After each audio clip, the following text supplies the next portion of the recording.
Welcome to Funny Money, the show that highlights the lighter side of financial news, investing, and all things money matters.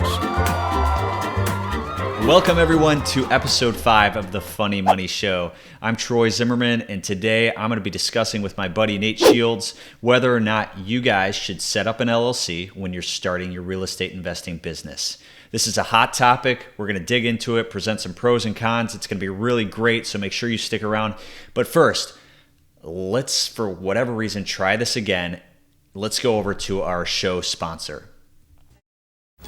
What's in this little blue egg that keeps Barbara Eden looking slim and trim? Ooh, there's only one answer to that. It's Legs Control Top Pantyhose. See, Legs slims and trims but doesn't bind, so you get comfort and control. Stretching, bending, standing, sitting. There's one pantyhose that's always fitting. Nothing beats a great pair of legs. Nate, are you kidding me, man? We gotta get some better sponsors. This is embarrassing. TZ, first of all, I'm outside because, we live close to the Arctic Circle, and so once it hits the 30s, we are basking in the sunlight. But when it comes to these sponsors, I'm lining up all these awesome sponsors, but once they find out that you're involved, for some reason they get all weirded out, and then... Is that true? Troy, I am so glad that we were talking about pros and cons of setting up an LLC. If you're just getting started and you don't have a lot of assets, I really don't think you need an LLC. And I've got a few reasons to back this up. Troy, I don't know what your take is on this, but I'm sure you'll rip me to shreds. There, little one. Look, over there. There. I just stole candy from a baby, Nate, and this debate is going to be easier than that.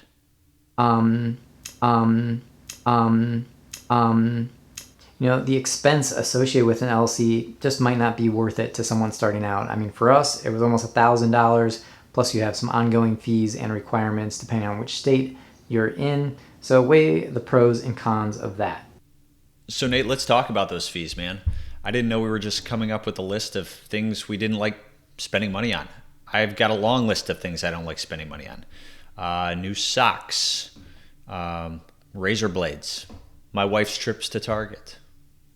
My trips to Target. It is so wonderful there. But setting up a business is not a free enterprise, and there will be some upfront costs. And the last thing you guys want to do is put at risk everything you've built before you're setting up this business by not adequately protecting your assets by setting up an LLC.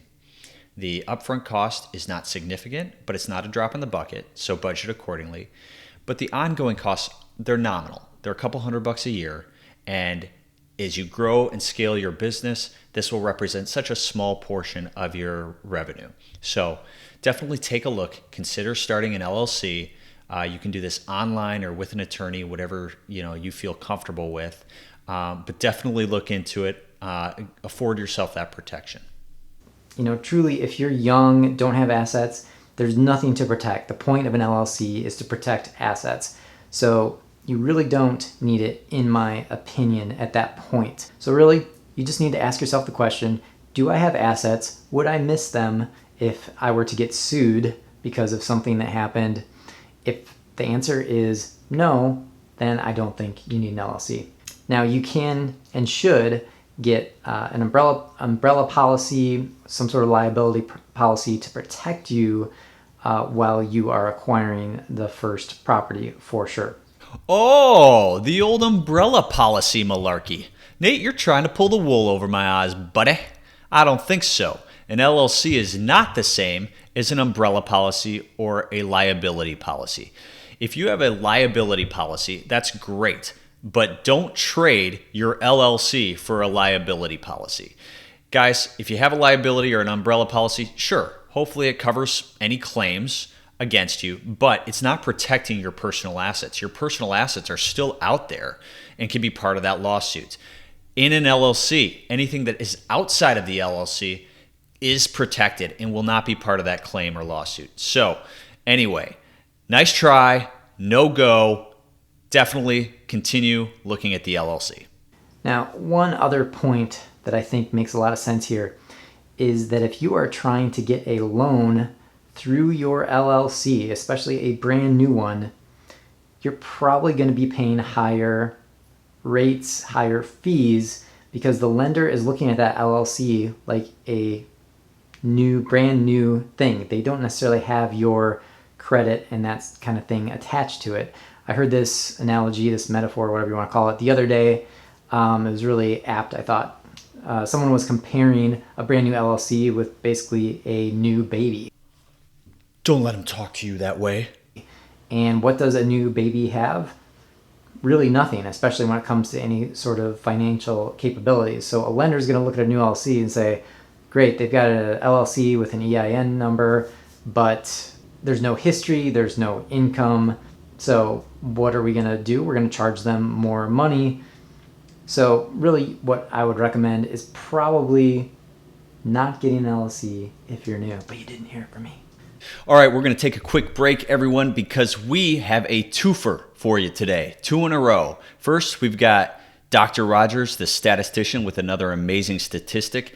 And then we've got Cy, the sales guy, giving you another sales tip, how to navigate pointless meetings. All right, here we go. This is Dr. Rogers coming at you again with some statistics. You know, if you think about it, if you have 2 legs, you actually have an above average number of legs for a human being. Yeah, go-to-market strategies in place. We're good. Hey, hang on one second. You guys ever get stuck with unnecessary meetings? I know once in a while they're important, but for the most part, how are you taking advantage of your time? You only live once.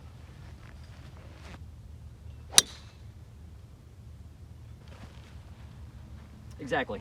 Yep, I was thinking the same thing. Great, we'll put it together. All right, bye guys.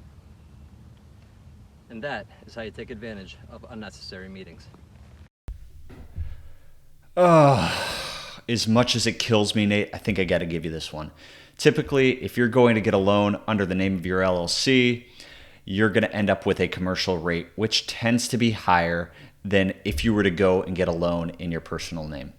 Now, obviously, if you're going for a large loan, $1 million or over, you can still get into Freddie and Fannie Mac products that are competitive with personal loan rates. But for your average, single family home or duplex or quad or something like that, more than likely in the name of your LLC, you're going to end up with a slightly higher rate. But it's just important to run your numbers with those slightly higher rates in mind. And I still wouldn't give up the protection that an LLC gives you in your business.